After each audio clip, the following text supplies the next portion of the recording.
찬송가 500장 드리겠습니다.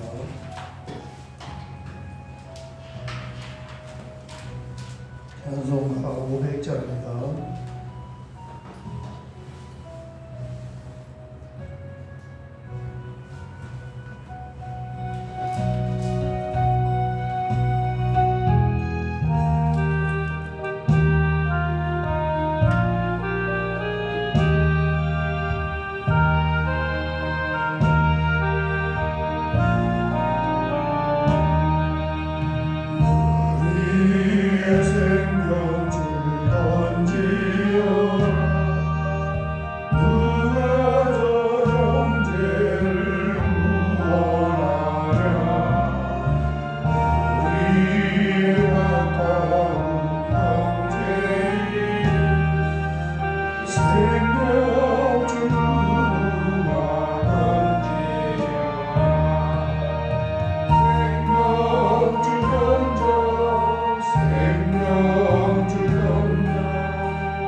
성경 말씀은 사도행전 27장 27절에서 32절까지 있습니다. 사도행전 27장 27절에서 32절 같이 봉독하겠습니다.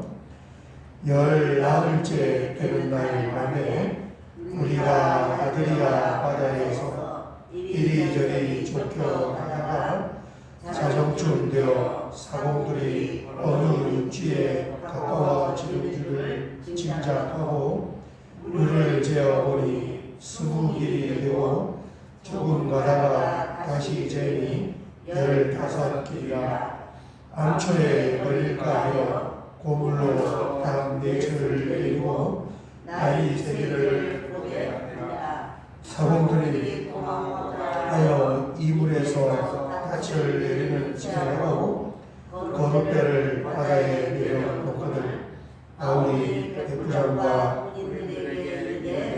이 사람들이 배에 아니하면 너희가 구원을 얻지 못하리라 하니 이에 군인들이 거룻줄을 끊어 떼어버리니라. 아멘.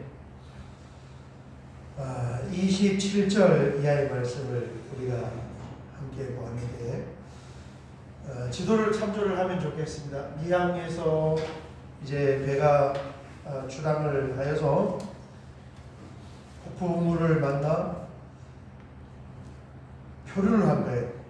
그래서 뭐 어디까지 표를 했냐면 며칠 표를 했냐면 27절 보면 열 나흘째 되는 날 밤이다. 그러니까 2주 동안 굉장히 긴 시간을 표류했죠. 2주 동안 여기 보면 2주 동안 표류를 해가지고 지금 어디 왔냐면은 말타라는 그 섬, 시실리, 이탈리아 그 밑에 시실리 섬이 있고 이 시실리 섬이 굉장히 큽니다. 여기 지중해에 있는 섬 중에서 제일 큰 섬이 시실리 섬이에요. 그 밑에 자그마한 섬 말타라는 이 섬이 있는데 여기까지 밀려오고 저기서 여기까지를 2주 동안 배가 이제 그냥 이렇게 바람의 폭우에 밀려왔는데 이 거리가 한 800km 정도 된다고 그래요. 그러니까 서울, 부산, 왕복하는 그거 정도가 되는 여기까지 떠서 이제 배가 그렇게 온 거예요. 2주 동안. 한번 보겠습니다. 27절 열 나흘째 되는 날 밤에 우리가 아드리아 바다에서 이리저리 쫓겨가다가 자정쯤 되어 사공들이 어느 육지에 가까워지는 줄을 짐작하고 그랬습니다. 이 아드리아해는 지금은 이제 아드리아해를 어디를 아드리아해를 하냐면은 이탈리아하고 이 그리스하고 옆쪽에 있는 요 사이 바다를 아드리아해라 하는데 과거 성경 시대에는 이까지 전체를 아드리아해라고 불렀나 봐요. 지금은 여기가 아드리아고 여기는 이오니아해로 이렇게 구분을 해서 우리 동해 서해 우리나라도 그러잖아요. 동해 서해를 이렇게 나누어서 부르듯이 여기가 아드리아고 이오니아. 어쨌든 이 지역을 지금 이제 배가 떠돌아다닌 거예요. 그렇게 표현하고 있습니다. 그러다 보니까 어느 순간 이제 이 선원들이 이게 육지에 우리가 배가 지금 가까이 오고 있구나. 그걸 이제 알게 되었는데 이 선원들은 뭘 통해서 그걸 아냐면은 바다 깊이에 따라서 파도 소리가 다르다는 거예요. 이게 먼 바다하고 육지가 가까워지면 바다가 점점 얕아질 거 아닙니까? 거기에 파도 소리를 가지고 대충 이렇게 구분을 한다고 그래요. 선원들이. 28절 그래서 바다가 육지가 가까워지는 줄 짐작을 하고 28절 물을 깊이를 재어보니 20길이 되고 조금 더 가다가 다시 재니 15길이라. 아멘. 이 길이라는 것은 사람이 이렇게 팔을 벌렸을 때 한 팔, 양팔 간격, 그래서 한 1m 80 정도를 이제 한 길이다 그렇게 표현을 합니다. 그래서 20길은 36m, 그 다음에 15길은 27m. 바다가 점점 얕아지는 거예요. 육지가 가까워 오는 걸 선원들이 알고 있었단 말이에요. 자, 그 다음에 이제 육지가 가까워 오는 것을 알고 바다가 얕아지는 걸 아니까 29절 보면은 암초에 걸릴까 하여 고물로 단 4철을 내리고 날이 세기를 고대하니라. 29절에 보면 이제 점점 바다가 얕아지니까 잘못하다가 이게 걸릴 수 있잖아요. 바다가 얕아지면은 배가 모래톱이나 그 바다 근처에 있는 이 바다 속에 있는 암초에 걸릴 수가 있으니까 큰 배들은 육지에 가까이 가면 안 된단 말이에요. 그죠? 항구를 만들 때는 그 항구 앞에는 굉장히 깊어요. 그러니까 큰 배들이 들어갈 수 있지만 일반 배들은 일반 이런 육지 옆에는 배가 육지에 붙을 수가 없어요. 그 속에서 걸려버려요. 그렇게 걸린 배가 무슨 배입니까? 옛날에 정동진에 침투했던 잠수함. 그게 이제 육지 쪽으로 가까이 왔다가 걸려버렸잖아요. 거기에. 그래서 붙잡힌 거 아니에요. 1995년인가 6년인가 가첩들만 많이 잡히고 그게 왔다 걸린 거예요. 앞쪽에. 네. 그 사건을 이제 방비하기 위해서 고물은 배 뒤쪽 갑판을 고물이라고 앞쪽 갑판을 이물이라고. 이렇게 보면 옆에서 단면을 이렇게 그려보면 내가 이제 옛날은 뭐 다 돛담배지만 옆에서 단면을 이렇게 그려보면 지금 배들은 이렇게 옆에서 보면 그래서 물에 이렇게 잠겨가지고 가는데 이 물에 잠기는 이 부분이 이제 중요한 배가 출항할 항구에서 나갈 때 이 위에 있는 항해사들한테서 전화가 와요. 기관실로 지금 몇 미터 물 속에 잠겨져 있느냐. 이게 생명선이에요. 적당한 좀 이따 세월호 이야기도 하지만 세월호가 넘어간 이유를 뭘로 봅니까? 이걸 안 맞춘 거예요. 이 밑에를 잠기게 하고 거기다 물을 채워서 위를 가볍게 해서 오뚜기처럼 이렇게 하면서 아랫부분을 무겁게 해줘야 되는데 그 아랫부분에 무겁게 안 한 거예요. 왜 안 했습니까? 짐을 많이 실으려고 여기에 채워야 할 물을 다 빼내버리고 무게를 줄여놓고 거기에다가 화물을 많이 실으려고 해서 세월호가 넘어갔단 말이에요. 그리고 굉장히 그 선박회사하고 책임자의 과실이 굉장히 큰 거예요. 왜냐하면은 자기 생명하고 직결되는 일이 자기 죽는 일이단 말이에요. 이걸 안 맞춰주면. 그래서 여기 뒷부분 배 꼬리에 있는 요 갑판을 지금은 이제 이 고물 이물이라는 말을 안 쓸 것 같아요. 제가 어제 그 고물이라는 말을 검색을 해보니까 고물상만 나오지 배 뒷부분을 고물이라고는 어쨌든 성경은 이제 고물이라는 여기 번역은 이제 섭니다 이렇게 번역하면은 더 잘 번역이 되지 않겠는가 싶은데 어쨌든 고물 여기를 이 앞부분 여기를 이물이라고 표현했는데 선방에서는 그렇게 안 부르고 영어로 부릅니다. 여기를 후프라고 부르고 저기를 폭스라고 이렇게 부르는데 이 부분이 이제 굉장히 중요해요. 앞에가 여기 앵커가 여기 있단 말이에요. 이렇게 닻이 요즘은 다 여기서 닻을 앞부분에 양쪽에 닻이 있고 뒤에는 닻이 없어요. 앞에만. 그런데 옛날에는 뒤쪽에 닻이 있었다면 여기서 단 4개를 지금 양쪽에서 이렇게 내려가지고 내려는 이유는 뭡니까? 육지로 빨리 이렇게 안 가게끔 이렇게 내렸다는 이야기예요. 지금은 앞쪽에서만 이렇게 내린다. 그래서 이렇게 뒤에서 낫을 4개를 내려놓고 육지로 빨리 이렇게 안 끌려가게끔 내려놓고 그게 29절입니다. 암초에 걸릴까요? 후미 쪽, 선미 쪽에서 낫을 내리고 굉장히 자세히 성경에 기록했어요.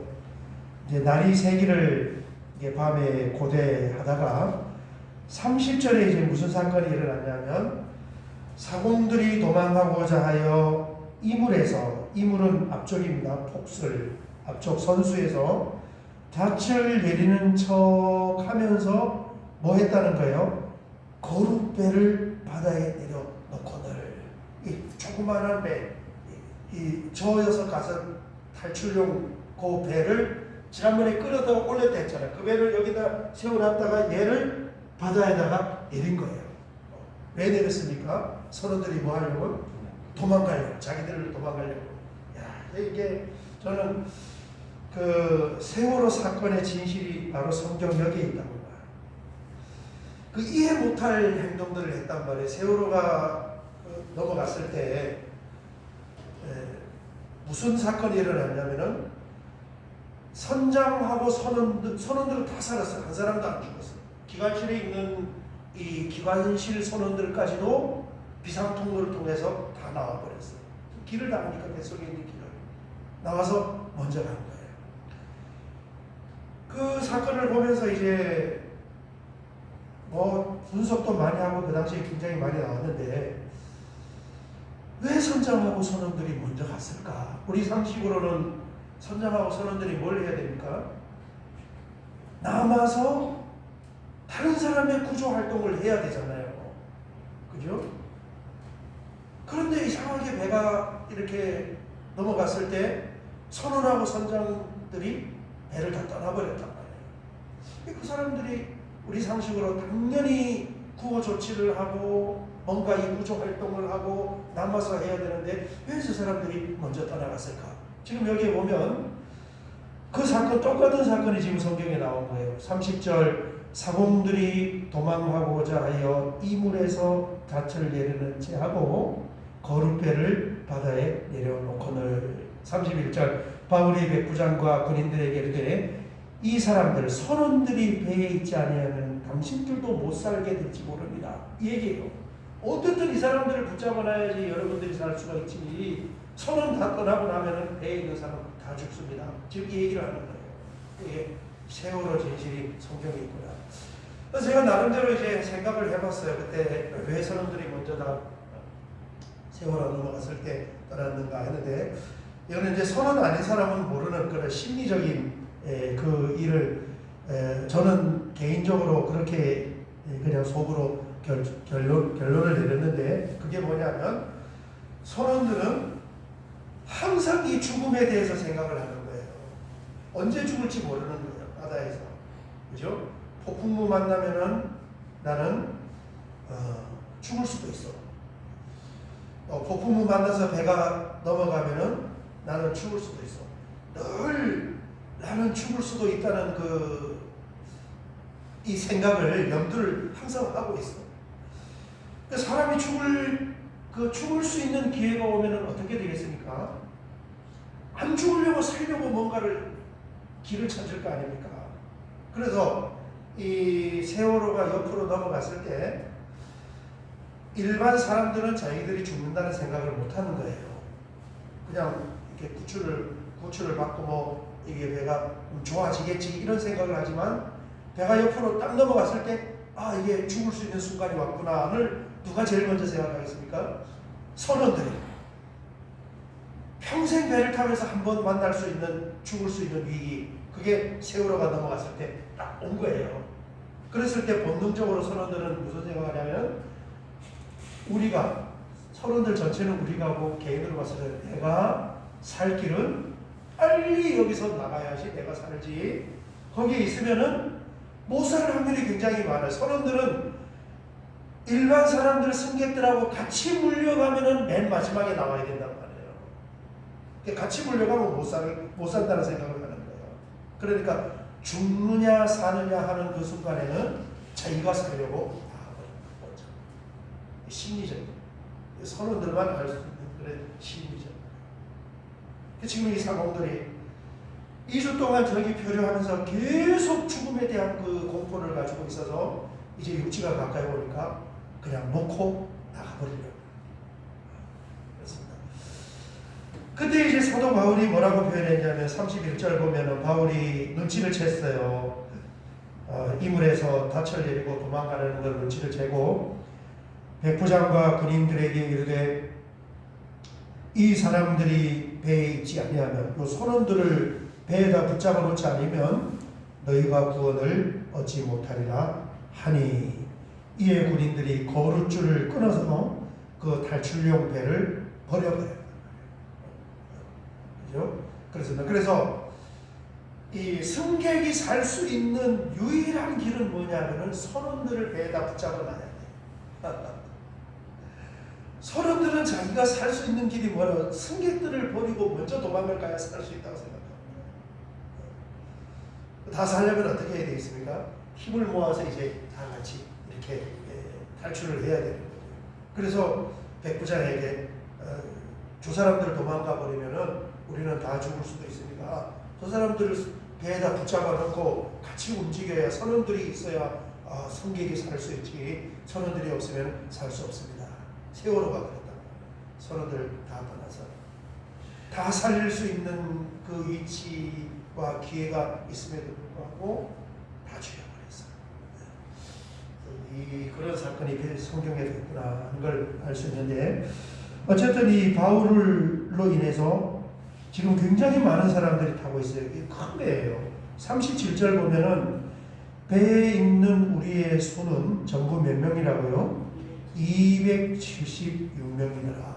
그러니까 선원과 승객의 수가 굉장히 많습니다. 그런데 이 276명이 하나님의 은혜로 사도 바울이 그 배에 있음으로 인하여서 다 살아나게 되는 거예요. 여러분, 우리 교회 기독교는 생명을 길을 찾아주는 그런 종교입니다. 예수님을 인하여서 우리 인류에 사는 길이 열렸어요. 인류 지구촌에 사는 길이 열렸습니다. 그리고 주변에 있는 많은 사람들은 우리를 통하여서 이 생명의 길을 찾게 되는 것입니다. 굉장히 중요하죠. 우리 교회를 이야기할 때 구원의 방주다 이렇게 표현을 하는데, 구원의 방주에 우리가 선원이에요, 승객이에요? 우리가 선원입니까, 승객입니까? 승객이 아니에요, 선원이에요, 선원. 우리가 구원의 방주의 선원이에요. 그리고 우리가 일을 하고 활동을 해야 나머지 승객을 살릴 수가 있어요. 승객은 불신자들이에요, 불신자들. 태워야 돼요, 그 사람들. 우리가 승객이에요, 선원이에요. 우리가 입을 닫고 있고 우리가 사는 길을 제시해주지 않으면 사람들은 살 수가 없단 말이에요. 아까 우리가 찬송을 부른 것처럼 물 건너 생명줄을 던져줘야 된다. 던져줘야 된다. 우리가 승객이 아니고 선원이. 그 책임을 우리가 가지고 있는 거예요. 오늘 새벽에 여기까지 우리가 보고 같이 한번 기도할 때 주님, 생명의 길을 바울을 통하여서, 예수님을 통하여서 모든 사람들이 삶을 얻은 것처럼 이제 예수님을 믿는 우리를 통하여서 사람들에게 구원과 생명의 길을 제시해 줄 수 있는 그런 은혜를 허락하여 주시옵소서. 우리 주여 한번 크게 부르고 같이 기도드리겠습니다. 주여, 아버지 하나님 감사합니다. 하나님의 은혜와 계시가 아니면은 참 알 수 없는 그런 미묘한 이 속사정의 이야기까지 성경에 기록이 되어 있는 것을 보고, 또 우리나라 역사 가운데서 큰 그 슬픔에 또 혼란의 그 현장을 우리가 겪었던 그 이면과 그 사람들의 속의 내면에 어떤 일이 있었는가 하는 것을 정말 우리는 이 성경을 통하여서 다시 한번 확인을 하면서 예수님을 통하여 인류의 생명의 길이 제시가 되었고, 사도 바울을 통하여서 수많은 사람들이 삶의 길을 얻은 것처럼 오늘 먼저 믿은 우리 모든 성도님들을 통하여서 많은 사람들이 구원을 받고 삶을 얻을 수 있는 그런 은혜가 우리에게 있기를 원합니다. 아버지 하나님, 시간이 주어지고 환경이 주어지는 대로 입을 열어서 복음을 전달하고 또 교회와 예수님을 소개하기를 원하고, 우리가 입을 닫고 우리가 소개하지 않으면 아버지 하나님, 구원의 방주의 선원으로서의 직무가 유기되고 우리를 통하여 살아야 할 사람들이 살지 못한다는 것을 다시 한번 우리가 마음에 새기면서 오늘 새벽에 이 제목을 붙잡고 주여 기도하기를 원합니다. 하나님이여 역사하여 주시옵소서. 주여 은혜의 은혜를 더하여 주시옵소서.